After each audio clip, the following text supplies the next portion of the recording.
செய்திக்குள் செல்லும் முன்பாக ஒரு சின்ன சிறப்பு பார்வை, அசனம் என்பதை குறித்த ஒரு சிறப்பு பார்வை. இதெல்லாம் இன்னைக்கு நிறைய பேர் சொல்றது இல்லை, சொல்லாமலேயே நம்ம அசன பண்டிகை தான் கொண்டாடிக்கிட்டு இருக்கிறோம். அதில் சில காரியங்களை நான் உங்களுக்கு உணர்த்த நான் விரும்புகிறேன். அன்னதானம் என்று விழா காலங்களிலும் குடும்ப விசேஷங்களிலும் ஏழைகளுக்கு உணவு வழங்குதல் என்பதை நாம் அறிந்திருக்கிறோம்.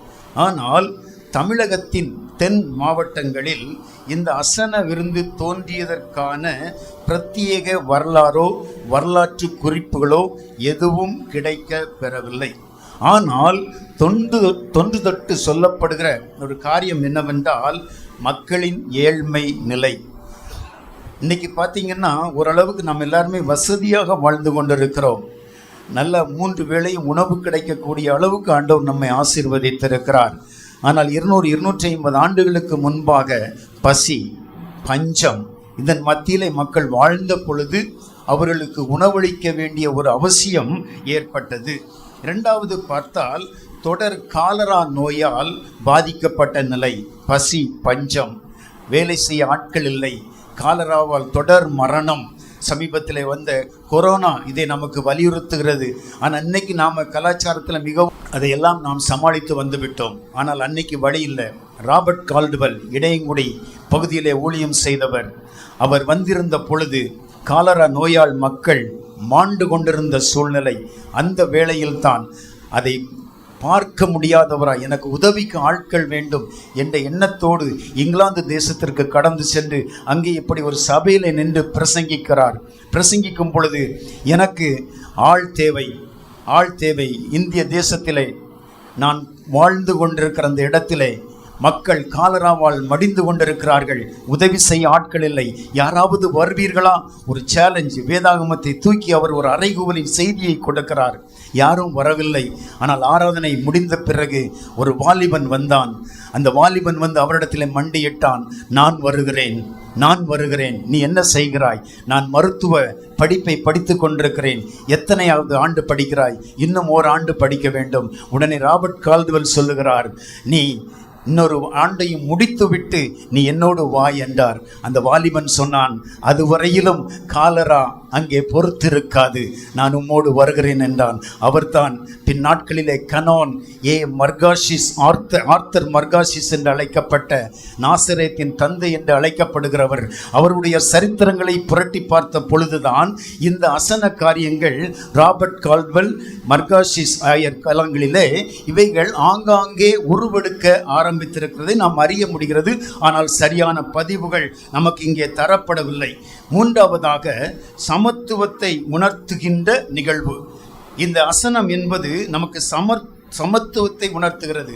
இந்த சமபந்தி என்ற வார்த்தை நம்முடைய அசனத்திலிருந்து வந்த வார்த்தைகள் தான். நீங்கள் செக் பண்ணி பார்த்தீங்கன்னா புரிந்து கொள்ளுவீர்கள். ஆனால் இதற்கான அடிப்படை, இந்த அசனத்திற்கான அடிப்படை பரிசுத்த வேதாகமத்தில் பல நிலைகளில் நமக்கு கொடுக்கப்படுகிறது. முதலாவதாக பார்க்கிறோம், பாடத்தில் வாசித்தபடி தாவீது அசனம் பண்ணினான் என்று பார்க்கிறோம். அது குடும்ப உறவை உணர்த்துகிறது. இரண்டாவதாக கடற்கரையில் உணவின்றி இருந்த சீடர்களுக்கு இயேசு அங்கே மீன் பொரித்து உணவளிக்கிறார். அது தோழமை உறவு. இதை நாம் சபை உறவு என்று அழைக்கிறோம். இந்த அசனம் நம்முடைய குடும்ப உறவை உணர்த்துகிறது, சபை உறவை உணர்த்துகிறது. மூன்றாவதாக இயேசு பசியோடு இருந்த அநேக மக்களுக்கு ஏராளமான சூழ்நிலைகளில் அவர்களுக்கு உணவு கொடுத்து திருப்திப்படுத்தி அனுப்பினார். இது சமுதாய உறவை குறிக்கிறது. இன்றைய அசன பண்டிகையிலும் பல சமுதாய மக்களும் நம்மோடு கூட வந்து கலந்து கொண்டு உணவருந்த போகிறார்கள் என்பதை நாம் உணர வேண்டும். நான்காவதாக இயேசு சொன்னார், வெளிப்படுத்தின விசேஷம் 3ஆம் அதிகாரம் 20ஆம் வசனத்தில், நான் வந்து உங்களோடு போஜனம் பண்ணுவேன். இது பரலோக உறவை குறிக்கிறது.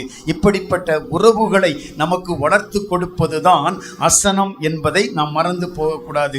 நான் சிறுவனாக இருந்த காலத்தில் எங்களது கிராமத்தில் ஆண்டுதோறும் அசனம் மே மாதத்திலே பரமேறுதலின் திருநாள் அன்று நடைபெற்று கொண்டிருந்த அந்த அசனத்திலே அசன வேலைகளிலே அதன் அர்த்தம் புரியாமலேயே நாங்கள் சிறுவர்களாக இருந்த காலத்திலிருந்தே எத்தனை ஆண்டுகள் உழைத்திருப்போம். யோசித்து பாருங்கள், என்ன அர்த்தம் என்று புரியாமலேயே அதற்காக வேலைகள் செய்து கொண்டிருந்தோம். ஒரு முறை என் தாயாரிடம் 6ஆம் வகுப்போ 7ஆம் வகுப்போ படிக்கும்போது என்று நினைக்கிறேன், அம்மா அசனம் என்றால் என்ன, இந்த அசனம் ஏன் நடத்துகிறார்கள் என்று என் தாயாரிடத்தில் நான் கேட்டபோது அவர்கள் எனக்கு எந்த சரித்திரத்தையும் சொல்லிக் கொடுக்கவில்லை, எந்த முற்கால பாரம்பரிய சரித்திரங்களையும் அவர்கள் எனக்கு சொல்லித்தரவில்லை, உருவான விதத்தையும் எனக்கு சொல்லிக் கொடுக்கவில்லை.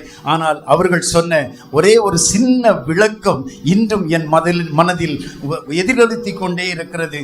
ஓர் வாக்கிய பதில் என்றுதான் அதை சொல்ல வேண்டும். அவர்கள் சொன்ன அந்த வாக்கியத்தை நான் உங்கள் முன் பிரதான காரணமாக, அசனத்துக்கான காரணமாக நான் உங்கள் முன் வைக்கிறேன். அவர்கள் சொன்னது, நாம் பிறர் பசியை போக்க வேண்டும். இதைத்தான் எனக்கு சொல்லிக் கொடுத்தார்கள். அசனம் என்றால் என்ன என்று கேட்டதற்கு, இன்னைக்கு இந்த அசனம் நமக்கு எதை உணர்த்துகிறது? இந்த பண்டிகை நாளில் மட்டுமல்ல, இன்று மட்டுமல்ல, நித்தமும் நாம் பிறர் பசியை போக்குகிறவர்களாக வாழ வேண்டும் என்பதை நமக்கு உணர்த்துகிறது. இதை நான் சொல்லவில்லை, பரிசுத்த வேதாகமம் சொல்லுகிறது. 2 சாமுவேல் 9ஆம் அதிகாரம் 11ஆம் 12ஆம் வசனங்கள் சொல்லுகிறது. நான் அதை கொஞ்சம் விவரித்து வாசிக்கிறேன்.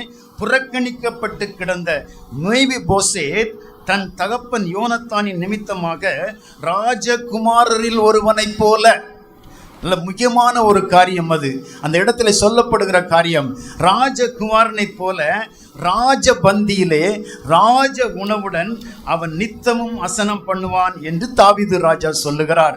அங்கே அடுத்து என்ன சொல்லப்படுகிறது? மேவிபோசேத் ராஜாவின் பந்தியில் அவன் மாத்திரமல்ல, அவனோடு கூட 35 நபர்களுக்கும் மேலானோர் நித்தமும் அந்த அசன பந்தியிலே பங்கேற்கிறார்கள், நித்தம் அசனம் பண்ணுகிறார்கள். மேவிபோசேத்தினுடைய ஒரு நல்ல குணம் என்ன தெரியுமா? இந்த மேவிபோசேத் நமக்கு கற்றுக் கொடுக்கிற ஒரு காரியம், வேலைக்காரன் சீபாவுக்கும் அங்கே மேவிபோசேத்துக்கும் ஒரு சின்ன பிரச்சனை. அந்த பிரச்சனையின் மத்தியில் தாவீது சொல்லுவார் மேவிபோசேத்துக்கிட்ட, நீயும் சேபாவும் நாங்கள் உங்களுக்கு கொடுத்த நிலங்களை ஒருத்தருக்கு ஒருத்தர் நீங்கள் பங்கு வச்சுக்கோங்க, பிரிச்சுக்கோங்க என்று சொல்லி அங்கே தாவீது சொல்லும்போது மேவிபோசேத் சொல்லுவார் பாருங்க, 30ஆம் வசனத்தில் சொல்லுவார். 2 சாமுவேல் 19:30 சொல்லுவார், என் ஆண்டவன் சமாதானத்தோடு தம்முடைய வீட்டிற்கு திரும்பி வந்திருக்கும் போது எனக்கு அது போதும், நீர் சண்டையில் மடியாம திரும்பி வந்திருப்பாருங்க, அது போதும் தாவீது ராஜாவே, எல்லா நிலத்தையும் அவனே எடுத்துக்கொள்ளட்டும், எனக்கு நீர் போதும். எனக்கு அருமையான என் அன்பின் தேவ பிள்ளைகளை, இந்த இடத்தில் இந்த தாவீது மேவிபோசேத் உரையாடலில் நமக்கு உணர்த்துற காரியம் அதுதான். எனக்கு என் ஆண்டவர் போதும், மற்ற எல்லாம் தான தர்மம் தான், அசனம்தான், நித்தமும் அசனம்தான். இப்படிப்பட்ட ஒரு பண்பாட்டை அங்கே மேவிபோசேத் தாவீதினிடத்திலே கற்றுக்கொண்டான். அடுத்ததாக இந்த அசனம் எதை உணர்த்துகிறது? உள்ளதை மற்றவர்களோடு, இதைத்தான் அது உணர்த்துகிறது. உள்ளதை மற்றவர்களோடு பகிர்ந்து கொள்ள வேண்டும். 3ஆவதாக பார்க்கிறோம், முன்னோரின் கனவுகளை நாம் நனவாக்க வேண்டும்.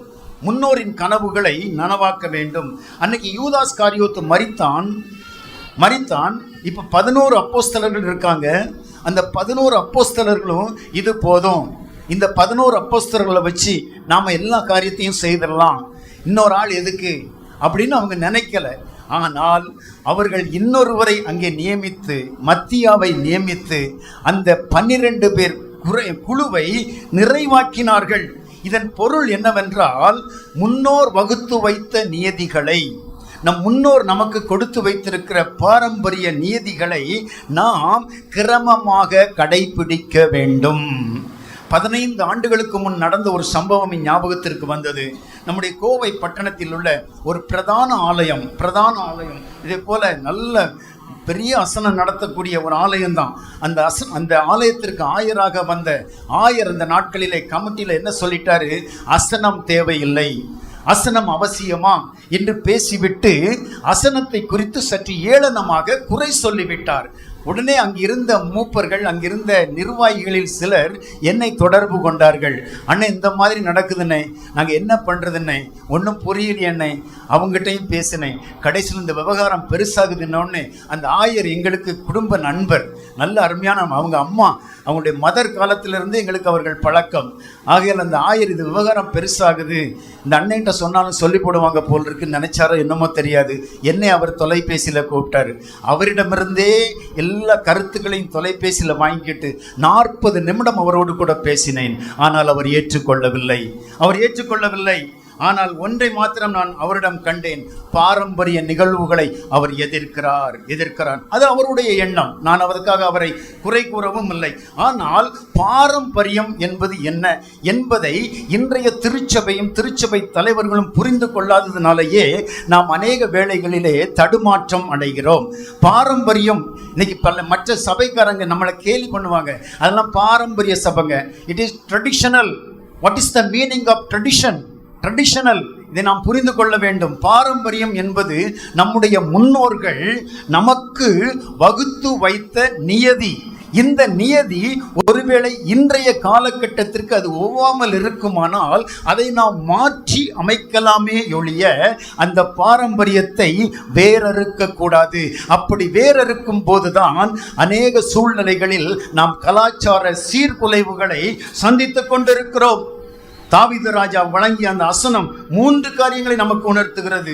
அங்கே ராஜ உணவு பரிமாறப்பட்டது. உங்களுக்கு கொடுக்க போகிறதும் ராஜ உணவு தான். அப்படிப்பட்ட நல்ல அருமையான உணவை தயாரித்து கொண்டிருக்கிறார்கள். அங்கே தாவீது ராஜாவின் வசனத்திலே வெளிப்பட்டது ராஜ உறவு. மேவிபோசேத் சவுல் ராஜாவினுடைய பேரன், ஆள் கேட்பாரற்று ஒதுக்கப்பட்டவன். அவனை கொண்டு வந்து தாவீது ராஜா தன்னுடைய உறவில் இணைத்துக் கொள்ளுகிறதை பார்க்கிறோம். அங்கே வெளிப்பட்டது, அந்த வசனத்தில் வெளிப்படுவது ராஜ உறவு. இன்னைக்கு நாம் எல்லாம் இயேசு ராஜாவினுடைய பிள்ளைகளாக ராஜ உறவோடு தான் இந்த வசனத்திலே கலந்து கொள்ள போகிறோம். அடுத்ததாக ராஜ உள்ளம். இதை செய்யணும்னா எல்லாருக்கும் உள்ளம் வராது. அந்த உள்ளமே ஒரு ராஜ உள்ளம். இன்னைக்கு நாம் அனைவரும் இயேசு மகாராஜாவின் பந்தியில் அசனம் பண்ணுகிறோம் என்ற உணர்வோடு கலந்து கொள்ளுவோம். அனுதினமும் நீங்கள் ஆண்டவரால் போஷிக்கப்படுவீர்கள். ஆமேன். எனக்கு அருமையான என் அன்பின் தேவ பிள்ளைகளே, இப்போதும் ஆண்டவருடைய போஷாக்கு நிறைந்த அசன ஆன்மீக விருந்துக்குள்ளாய் நாம் கடந்து செல்ல போகிறோம். ஒரு நிமிடம் தலைகளை தாழ்த்தி ஆண்டவரை நோக்கி பார்க்கலாம். எங்களை நேசிக்கிற நல்ல ஆண்டவரே, இந்த அருமையான 11வது ஆண்டின் அசன பண்டிகைக்காக, ஆலய பிரதிஷ்டைக்காக நாங்கள் உம்மை துதிக்கிறோம், உம்மை ஸ்தோத்தரிக்கிறோம்.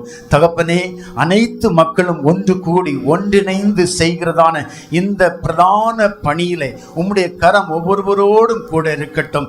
இதன் தேவைகள் சந்திக்கப்படுவதற்காக நன்றி செலுத்துகிறோம். கொடுத்த மக்களுக்காக உமக்கு நன்றி செலுத்துகிறோம். கொடுப்போம் என்று வாக்கு பண்ணினவர்களுக்கு அதற்கேற்ற திராணிகளை ஆண்டவர் தரும்படியாகவும் ஜெபிக்கிறோம். இதற்காக முன்னணியத்தில் நின்று செயல்பட்ட அருமையான தலைவர்கள், ஆயர் தலைவர், ஆண்டவரே, திருச்சபை பொறுப்பாளர்கள், ஆண்டவரே, அவர்களோடு இணைந்து செயலாற்றுகிற அன்பு பிள்ளைகள், திருச்சபை மக்கள் ஒவ்வொருவருக்காக நாங்கள் ஜெபிக்கிறோம். இந்த நாளிலும் இந்த பண்டிகையை ஆண்டவர் நீர் ஆசீர்வதித்து தாரும். சுற்றி இருக்கிற மக்கள் அனைவரும் உண்டு மகிழ்ந்து உமக்குள் பலப்பட அருள்தாரும்.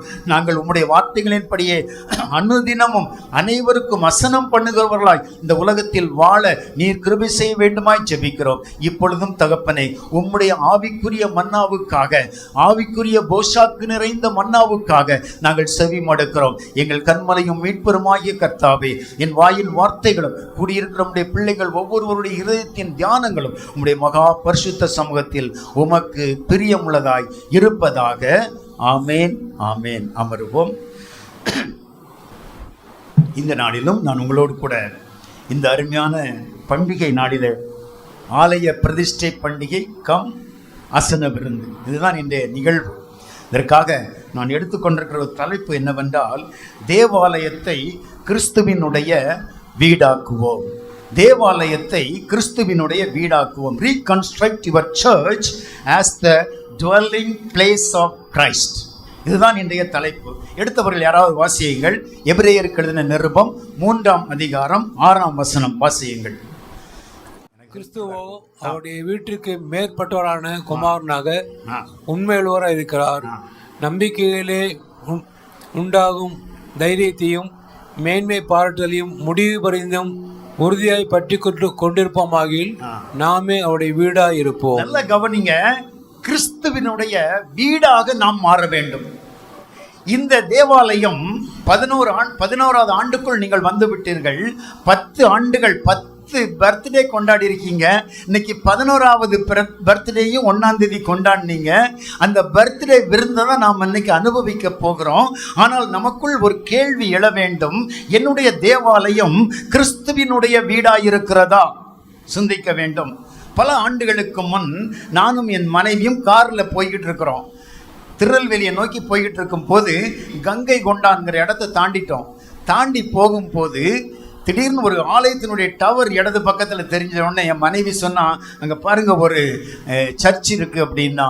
நான் 120 கிலோமீட்டர் ஸ்பீடில் போய்கிட்டு இருக்கிறேன். நான் எங்கே திரும்பி சர்ச்சையை பார்க்க முடியும்? நான் அப்படியா அப்படின்ட்டு கேட்டே வந்தேன். கேட்டுக்கிட்டே வரும்போது இந்த சர்ச்சு தெரிஞ்சது, கவனித்தேன். கரெக்டாக அந்த ரோடை கிராஸ் பண்ணும்போது ஸ்ட்ரைட்டாக அந்த சர்ச் இருந்துச்சு. அப்போ என் மனைவி ஒரு வார்த்தை சொன்னால், இது நம்ம சர்ச்சு அப்படின்னா. இது நம்ம சர்ச் அப்படின்னு சொன்னான். உட்கார்ந்துருக்காவட்டோன்னு கேட்டு பாருங்க சொல்லுவான். அங்கே என்னை அவள் சொன்ன வார்த்தை என்னை அதிகமாய் சிந்திக்க வைத்தது. அவன் நம்ம சர்ச்சுங்கிறாளே, இந்த சர்ச்சுக்கும் எனக்கும் என்ன உறவு? அவளுடைய அனுமானத்துக்குள் ஒரு காரியத்தை நான் அங்கே ஒரு பொதுவான கருத்தை தான் இந்த வேத வசனம் நமக்கு உணர்த்துகிறது. கிறிஸ்துவோ அவருடைய வீட்டிற்கு மேற்பட்டவரான குமாரனாக, அவருடைய வீட்டிற்கு மேற்பட்டவரான குமாரனாக உண்மை உள்ளவராயிருக்கிறார். நம்பிக்கையினாலே உண்டாகும் தைரியத்தையும் மேன்மை பாராட்டலையும் முடிவு பரியந்தம் நீங்களும் நானும் உறுதியாய் பற்றி கொண்டிருப்போமானால் நாமே அவருடைய வீடாயிருப்போம். ஹல்லேலூயா. எனக்கு அருமையான என் அன்பின் தேவ பிள்ளைகளே, இந்த அசன பண்டிகை நாளில் என்னுடைய தேவாலயம் 11 ஆண்டுகளாக நான் ஆராதித்துக் கொண்டிருக்கிற என்னுடைய இந்த தேவாலயம் கிறிஸ்துவின் வீடாயிருக்கிறதா? சிந்தித்து பார்க்க வேண்டும். எபிரேயர் 3ஆம் அதிகாரம் 6ஆம் வசனம் நாமே கிறிஸ்துவின் வீடா இருக்க வேண்டும் என்ற ஒரு அறைகூவலின் செய்தியைத்தான் உங்களுக்கும் எனக்கும் தருகிறது. இதனுடைய அர்த்தம் என்னவென்றால், நம்முடைய உள்ளங்கள் கிறிஸ்துவின் வீடா இருக்குமானால் நாம் 10 ஆண்டு காலமாக ஆராதித்து வந்து இன்று 11வது ஆண்டுக்குள்ளே அடியெடுத்து வைத்திருக்கிற இந்த நியூ முல்லை நகர் CSI கிறிஸ்துநாதர் ஆலயம் நிச்சயம் கிறிஸ்துவின் வீடாகவே இருக்கும் என்பதில் சந்தேகமில்லை. எத்தனை பேர் ஆமேன் சொல்லுகிறீர்கள்? எத்தனை பேர் ஆமேன் சொல்லுகிறீர்கள்? ஓங்கி சொல்லுங்கள், ஆமேன். ஆண்டவரே, அப்படியே ஆக கடவுது. இதற்காகத்தான் இன்று உங்களை ஆண்டவர் இந்த இடத்திற்கு அழைத்து வந்திருக்கிறார். ஒரு சபை அல்லது ஒரு தேவாலயம் கிறிஸ்துவின் வீடாக காணப்பட வேண்டுமானால் நாம் என்ன செய்ய வேண்டும்? ஒரு 3 காரியங்களைத்தான் நான் வேகமாய் சொல்லி கடந்து செல்ல போகிறேன். இங்கே பாருங்கள், எபிரேயருக்கு எழுதின நிருபம் 3ஆம் அதிகாரம் 1ஆம் வசனம் முதல் 6ஆம் வசனம் வரைக்கும் பாருங்க. அங்கே ஒரு சபையினுடைய பிரதான பணி, ஆயருக்கு மாத்திரம் இந்த பணி கொடுக்கப்படல.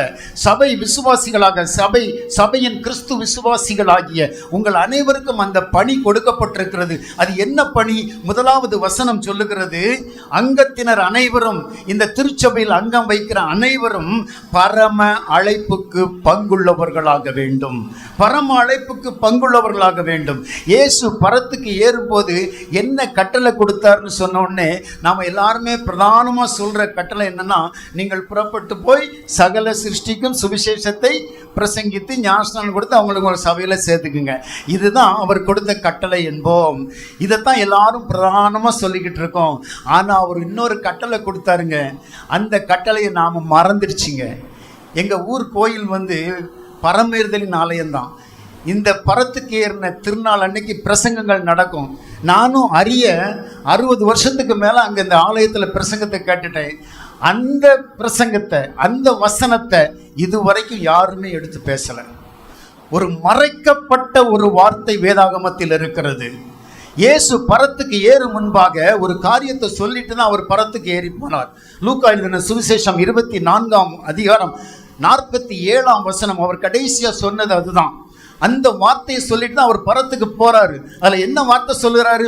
ஒவ்வொரு தேவாலயத்திலும், ஒவ்வொரு மூலை முடிக்கிலும், இந்த இந்திய தேசம் எங்கிலும், உலகம் எங்கிலும் பாவ மன்னிப்பும் மனம் திரும்புதலும் பிரசங்கிக்கப்பட வேண்டும்.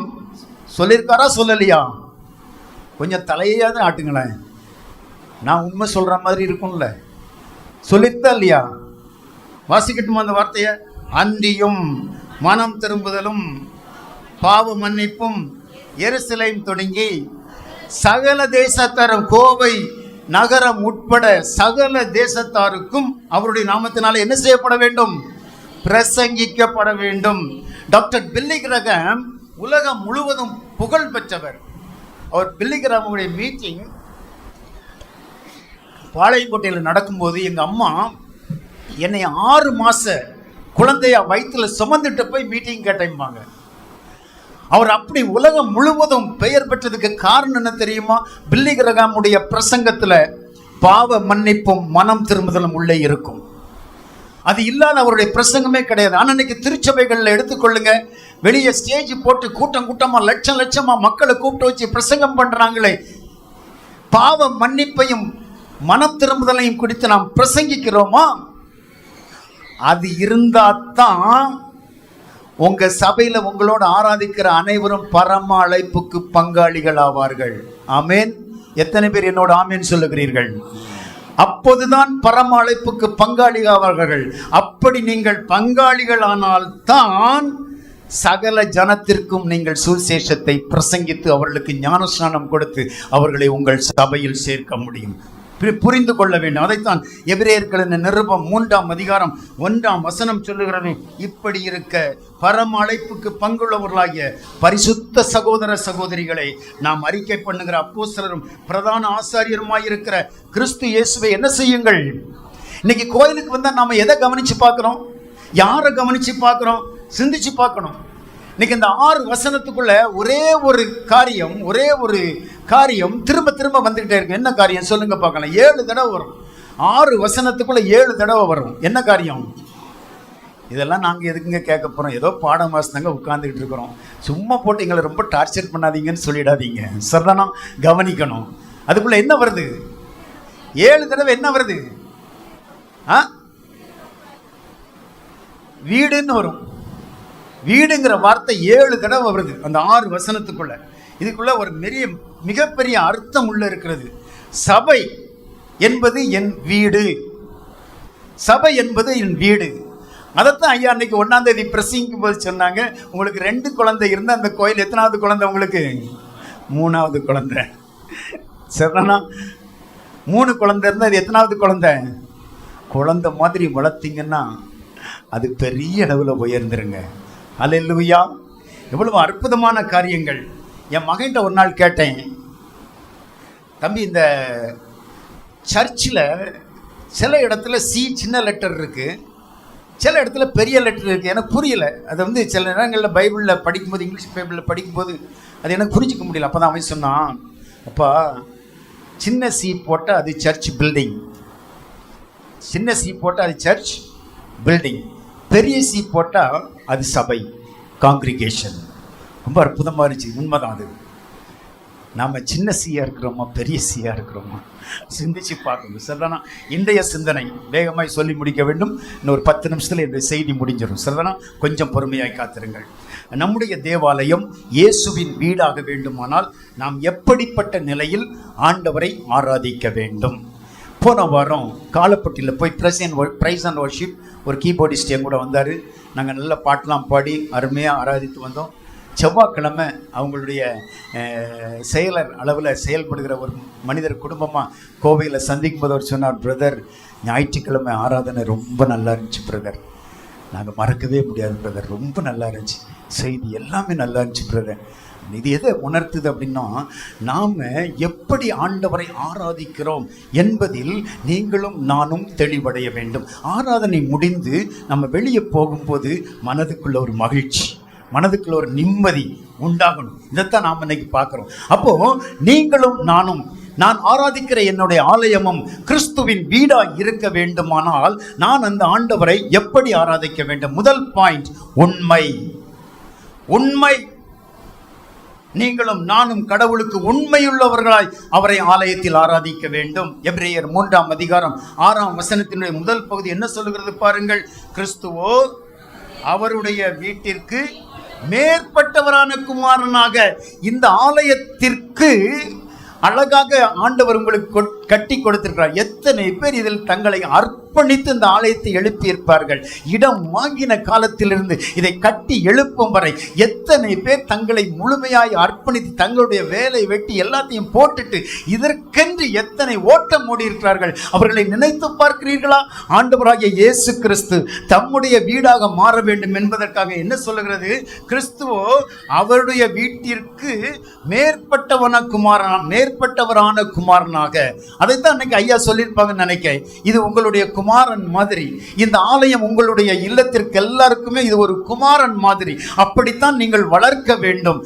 விரைவில் இந்த ஆலயத்தை உயர்ந்த நிலைக்கு கொண்டு வர வேண்டும். இந்த எண்ணத்தோடு தான் உண்மை உள்ளவராயிருக்கிறார்.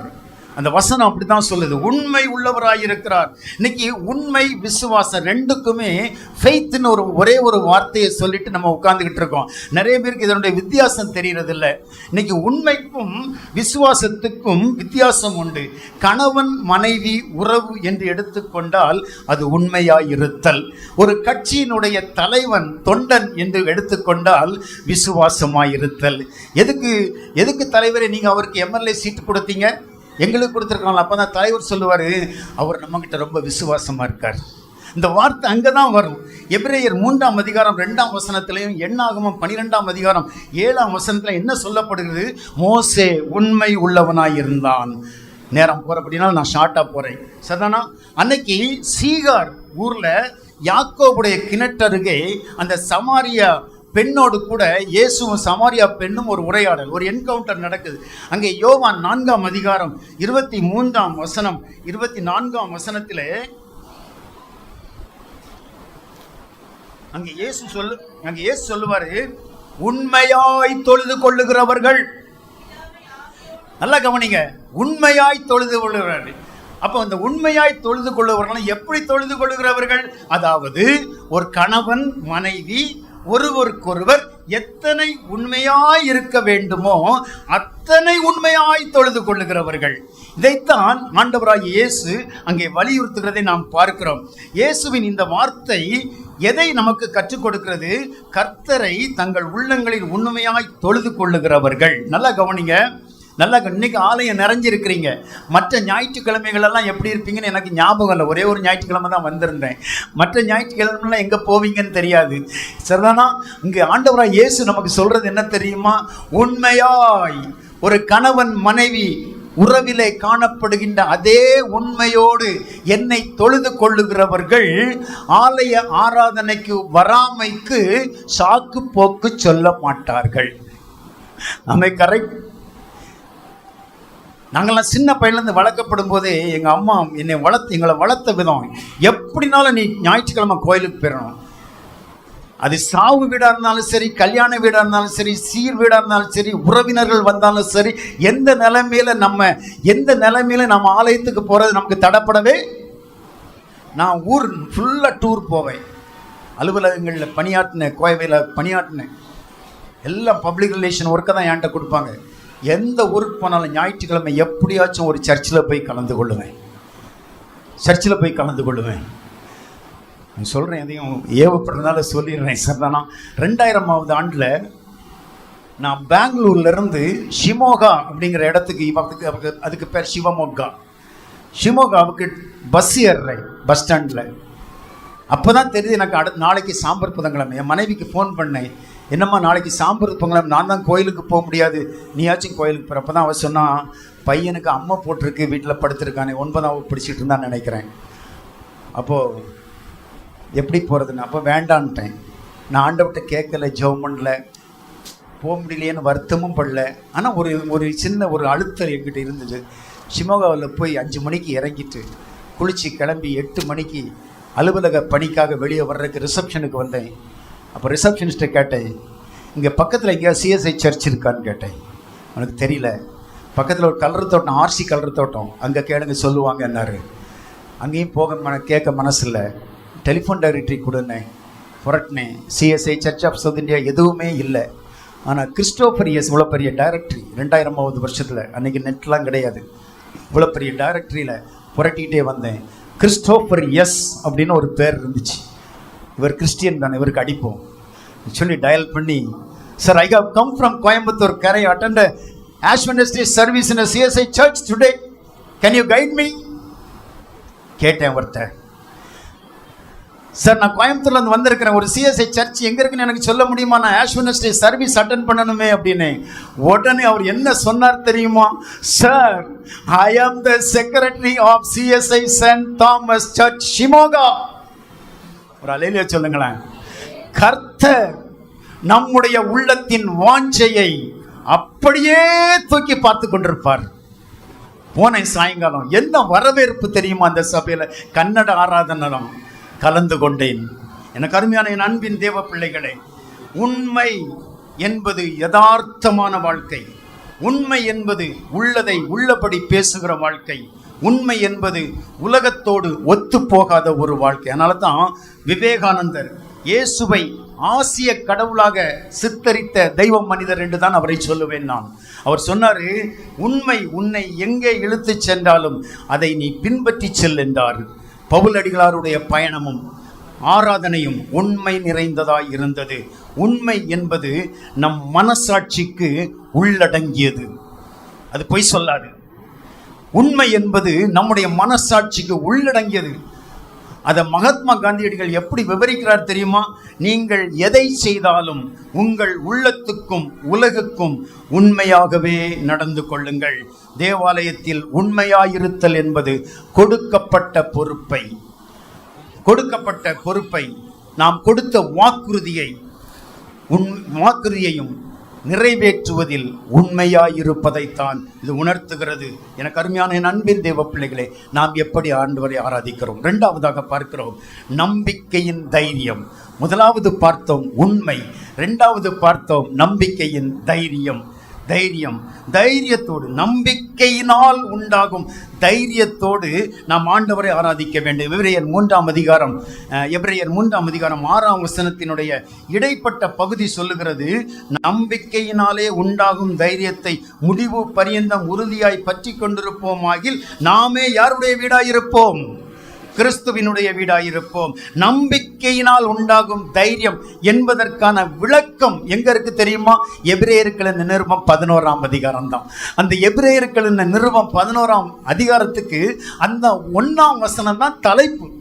அந்த 1ஆம் வசனம் தான் தலைப்பு. விசுவாசமானது நம்பப்படுகிறவைகளின் உறுதியும் காணப்படாதவைகளின் நிச்சயமாய் இருக்கிறது. அதை செயின்ட் அகஸ்டின் எவ்வளவு அழகா வர்ணிப்பார் பாருங்க. Faith is to believe what you do not see.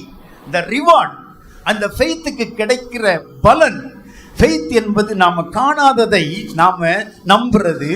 அதுக்கு கிடைக்கிற ரிவார்டு என்ன அப்படின்னா, reward of faith is to see what we believe. நாம் எதை பெற்றுக்கொள்வோம் என்பதை நாம் அப்படியே காண்பதுதான். எனக்கு அருமையான என் அன்பின் தேவ பிள்ளைகளே, அன்னைக்கு நான் உனக்கு காண்பிக்கும் தேசத்துக்கு போன்னு சொன்ன உடனே மறுப்பின்றி சென்ற ஆபிரகாம் கர்த்தரால் வழிநடத்தப்பட்டாரே, அதுதான் நம்பிக்கையினால் உண்டான தைரியம். 12 வருட பெரும்பாடுகளினால் அவதியுற்ற அந்த பெண்மணி வெரோனிகா எப்படி ஆண்டவருடைய இயேசுவினுடைய வஸ்திரத்தை போய் தொட்டு சுகமடைந்தாளோ, அதுதான் அவளுக்கு நம்பிக்கையினால் உண்டான தைரியம் என்பதை நாம் உணர்ந்து கொள்ள வேண்டும். இந்த தைரியம்தான் பவுலடிகளாரை ஜெயிலுக்குள்ளிருந்து உங்களை போன்ற ஒரு சபைக்கு எழுத வைத்தது. என்ன எழுத வைத்தது? என்னை பலப்படுத்துகிற கிறிஸ்துவினாலே எல்லாவற்றையும் செய்ய எனக்கு பலன் உண்டு. அல்லேலூயா. அப்படிப்பட்ட மாபெரும் பலத்தை நீயும் முல்லை நகர் சிஎஸ்ஐ ஆலயத்திலே அங்க வைக்கிறேன். அருமை பிள்ளைகளை, உங்கள் யாவருக்கும் கர்த்தர் தந்தருள்வாராக. ஒரே ஒரு சின்ன சம்பவத்தை நான் உங்களுக்கு சொல்லுகிறேன். எங்களது பேரின்ப வாழ்வு பத்திரிகையில் ஒரு சிஸ்டர் பெண்கள் பகுதி எழுதிக்கிட்டு இருந்தாங்க, ஏஞ்சல் சர்க்குணம் அப்படின்ட்டு. அவங்க பகுதியில் நடைபெற்ற ஒரு சம்பவம் என்னவென்றால், ஒரு வீட்டில் 3 பொம்பளை பிள்ளைகள், ஹிந்துஸ், நாட் கிறிஸ்டியன்ஸ். அதில் மூத்த பொண்ணு வேலைக்கு போகிறான். வேலைக்கு போகிற இடத்துல சக ஊழியர்கள் மூலமாக கிறிஸ்துவை ஏற்றுக்கொண்டு ஒரு சபைக்கு போக ஆரம்பிக்கிறான். அங்கே போய் ஞானஸ்நானமும் எடுத்துட்டா. வீட்டில் ஞாயிற்றுக்கிழமை தோறும் ஆஃப் டே ஒர்க் இருக்குன்னு சொல்லிட்டு எங்கே போயிடுவா? சர்ச்சுக்கு போயிட்டு இருந்தா. அப்படி போயிட்டு இருக்கும்போது திடீர்னு அவளுக்கு திருமணம் ஒழுங்காகுது. எனக்கு கிறிஸ்தவ மாப்பிள்ளை வேணும்னா வீட்டில் பெரிய பூகம்பம். சொந்தக்காரங்கெல்லாம் வந்துட்டாங்க, மாமா அத்தை சித்தி எல்லாம் வந்துட்டு அவளை பயங்கரமாக வசப்பாட ஆரம்பிக்காங்க. இனிமேல் வேலைக்கே போகக்கூடாதுன்ட்டாங்க. அவ்வளவு நெருக்கடிகளில் இருக்கும்போது ஒரு நாள் எப்படியோ தப்பிச்சு பாஸ்டர்கிட்ட போயிட்டா. பாஸ்டர்கிட்ட போய் விவரத்தை சொன்னான். பாஸ்டர் இந்த மாதிரி இருக்கு எங்கள் வீட்டில், என்ன பண்ணுறது? பாஸ்டர் ஜோம்னார். ஜோம்னுட்டு பாஸ்டர் சொன்னார், ஏம்மா உங்கள் அம்மா அப்பாவுக்கு நீ கீழ்ப்படியணும். உங்கள் அம்மா அப்பா யாரை உனக்கு பார்த்து தராங்களோ அவங்கள நீ கல்யாணம் பண்ணிக்கோ, உன் நம்பிக்கை வீண் போகாது, போ. அனுப்பிட்டாரு. திருமணம் முடிஞ்சது. இவளுக்கு பயம். பணக்கார மாப்பிள்ளை, வசதியான குடும்பம். இவளால் நினச்சி கூட பார்க்க முடியல, என் வாழ்க்கை எப்படி இருக்குமோ, எனக்கும் ஆண்டவருக்கும் உள்ள உறவு எப்படி இருக்குமோ, பயந்துக்கிட்டே திருமணம் முடிஞ்சது. முடிஞ்ச அன்னைக்கு சாயங்காலமே மாப்பிள்ளை வீட்டுக்கு கூப்பிட்டு போயிட்டாங்க. மாப்பிள்ளை வீட்டில் அன்னைக்கு இரவில் நல்ல அலங்காரமான ஒரு அறை அவர்களுக்கு முதலிரவுக்காக ஒழுங்கு செய்யப்பட்டிருந்தது. 2 பேரையும் கொண்டு போய் அந்த முதலிரவு அறைக்குள்ளே தள்ளிட்டு கதவை சாத்திட்டாங்க. இப்போ 2 பேரும் அமைதியாக உட்காந்துட்டு இருக்காங்க. ஒருத்தர் பேச முடியல. அப்படியே ஒருத்தர் பார்த்துட்டு இருக்கும்போது திடீர்னு தான் அவன் பேசினான். ஏம்மா, நான் உங்ககிட்ட ஒரு விண்ணப்பம் வைப்பேன், ஒரு வேண்டுதல் வைப்பேன், நீ எனக்கு செய்வியாம்மா? பேச ஆரம்பித்தாங்க. 2 பேரும் பேச ஆரம்பித்தாங்க. அப்படி பேசிக்கிட்டே அவன் சொன்னான், பாரு, நான் தினமும் படுக்கைக்கு செல்லும் முன்பாக ஒரு புத்தகத்திலேருந்து சில பக்கங்களை நான் படிச்சுட்டு தான் படுக்கைக்கு போவேன். நீ எனக்கு அனுமதிப்பியா அப்படின்னு சொல்லிட்டு தலையணையை தூக்கிட்டு அப்படியே கருப்பு கலர் பைபிளை வெளியே எடுத்தான் பாருங்க. அன்னைக்கு அவளுக்கு எப்படி இருந்திருக்கும் கொஞ்சம் யோசிச்சு பாருங்க. அன்னைக்கு அந்த பதிவிடப்பட்டிருக்க அந்த அம்மா எழுதியிருந்தாங்க, அப்படிதான் எழுதியிருந்தாங்க. அவன் சொல்லியிருக்கிறான், நான் இதுவரையிலும் ஒரு மறைமுக கிறிஸ்தவனாக வாழ்ந்து கொண்டிருந்தேன், இனி நான் ஒரு வெளியரங்க கிறிஸ்தவனாய் வாழ என் அருமை மனைவியே நீ அனுமதிப்பாயா? இதுதான் நம்பிக்கையினால் உண்டாகக்கூடிய தைரியம். எனக்கு அருமையான என் அன்பின் தேவ பிள்ளைகளை, எங்கள் வீட்டில் சில காரியங்களை நாங்கள் திட்டமிடுவோம். இப்போ கூட சமீபத்தில் ஒரு காரியத்தை திட்டமிடும் போது என் மனைவி சொன்னால், எப்படி செய்ய முடியும்? எப்படி? நான் சொல்கிற ஒரே வார்த்தை, கர்த்தர் பார்த்து கொள்வார். அப்படிதான் எங்கள் குடும்பம் வாழ்க்கை 44 வருஷம் 46 வருஷம் நடந்து கொண்டே இருக்கிறது. 42 வருஷம் நடந்து கொண்டே இருக்கிறது. எனக்கு அருமையான என் அன்பின் தேவ பிள்ளைகளே, இதுதான் நாம் இயேசுவின் மேல் வைக்கின்ற நம்பிக்கையின் தைரியம். கடைசியாக ஒன்றை சொல்லி முடிக்கிறேன். மேன்மை பாராட்டுங்கள். மேன்மை பாராட்டுங்கள். ஆண்டவரை மேன்மை பாராட்டி ஆராதியுங்கள். எபிரேயர் 3ஆம் அதிகாரம் 6ஆம் வசனத்தினுடைய பின்பகுதி சொல்லுகிறது, மேன்மை பாராட்டலை முடிவு பரியந்தம் உறுதியாய் பற்றி கொண்டிருப்போமாயில் நாமே அவருடைய வீடாயிருப்போம். எடுத்துக்கொள்ளுங்கள், சங்கீதம் 20:7 உங்களுக்கு என்ன போதிக்கிறது என்று பாருங்கள். சிலர் தங்கள் ஆலய கட்டடங்களை குறித்து மேன்மை பாராட்டுவார்கள், சிலர் தங்கள் ஆலய கோபுரத்தை குறித்து மேன்மை பாராட்டுவார்கள், சிலர் தங்களுடைய ஆலயத்தின் ஆராதனையை குறித்து மேன்மை பாராட்டுவார்கள், சிலர் தங்கள் மூதாதையரை குறித்து மேன்மை பாராட்டுவார்கள், சிலர் தங்கள் ஆயரை குறித்து மேன்மை பாராட்டுவார்கள், சிலர் தங்கள் வாலிபர்களை குறித்து மேன்மை பாராட்டுவார்கள், சிலர் தங்கள் கொயரை குறித்து மேன்மை பாராட்டுவார்கள். இவற்றையெல்லாம் குறித்து நீங்கள் மகிழ்வடைவதை நான் தவறாக சொல்லவில்லை, மகிழ்வடைவதை தவறாக சொல்லவில்லை. ஆனால் மேன்மை பாராட்டப்படுதல் கர்த்தருக்கே உரியது. ஹல்லேலூயா. அதனால தான் அந்த வசனம் சங்கீதம் 20:7 சொல்லுகிறது, நாங்களோ எங்கள் தேவனாகிய கர்த்தருடைய நாமத்தை குறித்து என்ன செய்வோம்? மேன்மை பாராட்டுவோம். ஆலய ஆராதனைக்கு வருகிற நீங்கள் யாரை மேன்மை பாராட்டி கொண்டு வந்து ஆராதனையில் கலந்து கொண்டிருக்கிறீர்கள்? சிந்திக்க வேண்டும். சமீபத்தில் நான் கற்றுக்கொண்ட ஒரு காரியம், ஒரு மினி டிபார்ட்மெண்டல் ஸ்டோருக்கு போயிருந்தேன். அந்த அண்ணாச்சி எனக்கு நல்லா தெரியும். நான் அப்படியே உள்ளே போகும்போது, நாங்கள் கொஞ்சம் பேர் டீமாக போயிருந்தோம், நான் உள்ளே போகும்போது ஒரு கவுண்டரில் அவருடைய மகன் நின்னான். அந்த மகளுக்கு தோத்திரமா அப்படின்னு சொல்லிட்டு அண்ணாச்சிக்கிட்ட வந்தேன். அப்போ அண்ணாச்சிக்கிட்ட பேசிக்கிட்டு இருக்கும்போது அவர் என்ன கேட்குறாரு என்கிட்ட, என் மகாட்ட நீங்கள் என்ன சொன்னீங்க? என் மகாட்ட என்ன சொன்னீங்கன்னாரு. தோத்திரம் போட்டேன்னு. எப்படி அவளுக்கு நீங்கள் தோத்திரம் போடுவீங்க? தோத்திரம் யாருக்கு போடணும்? தோத்திரம் யாருக்கு பண்ணும்? ஒரு ஒரு ஒரு கடைக்கார அண்ணாச்சி எனக்கு கற்றுக் கொடுத்தாருமா இப்போ ஒரு வாரத்துக்கு முன்னாடி. அப்போ எப்படி தான் அண்ணாச்சி சொல்றது? கர்த்தருக்கு ஸ்தோத்திரம்னுங்க. பிரைஸ் தி லார்ட் அப்படிங்கிறீங்க இல்லையா? What is the meaning? கர்த்தருக்கு ஸ்தோத்திரம். இப்போ நான் யாரை பார்த்தாலும் கர்த்தருக்கு ஸ்தோத்திரம்னு சொல்லிட்டு அலைகிறேன்.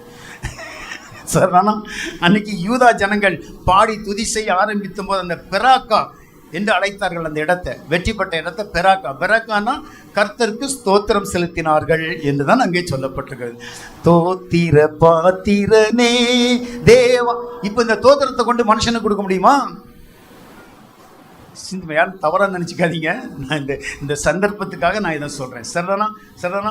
நம்ம கர்த்தருக்கு ஸ்தோத்திரம். ரோமர் 15:17 அப்படிதான் சொல்லப்படுது. நாம் தேவனுக்குரியவைகளை குறித்து இயேசு கிறிஸ்துவை கொண்டு மேன்மை பாராட்டுவோமானால் நம்முடைய தேவாலயம் உங்கள் மூலமாய் கிறிஸ்துவின் வீடாக மாறும். Now I am going to conclude. சரிதானா? அந்த வீட்டில் அனைவரும் சாதி மத இன பேதமின்றி போஷிக்கப்பட வேண்டும் என்பதை உணர்த்துவதுதான் அசன பண்டிகை. ஒரு நாள் நாம் கூடி ஏதோ உணவு சமைச்சு உண்டு மகிழ்ந்து செல்லும் கூட்டாஞ்சோறு பண்டிகை அல்ல இது. அசனம் என்றால் நித்தம். அப்புறம் அன்னை ரவி அண்ணன் யோசிக்காங்க, இப்படி சொல்லிட்டு போறாரு, நான் தினம் அசனம் போட முடியுமா அப்படின்னு.